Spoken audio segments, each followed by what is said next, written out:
Today, we shall derive the quadratic formula by a perfectly sensible method, which I am astonished is not more often taught. Attend carefully.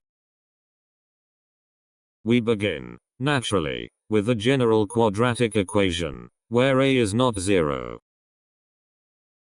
Now subtract the middle term from both sides. We thereby isolate a pleasing pair of terms on the left. Next, square both sides. A modest operation, but one must do it with conviction.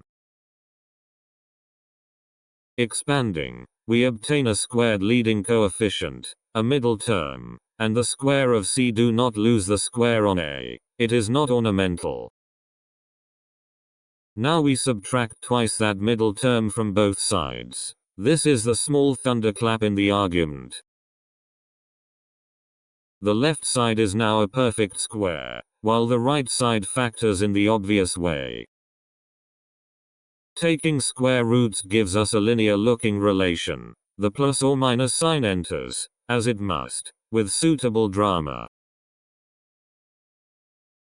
Now add this new equation to our earlier equation. The constants cancel, as though they had been waiting for this appointment. Simplifying and factoring the right-hand side, we find that x is almost asking to be divided out. Finally, divide by 2ax, and behold, the quadratic formula, as expected all along. And there it is, a derivation so direct that any hesitation would be impolite. Class dismissed.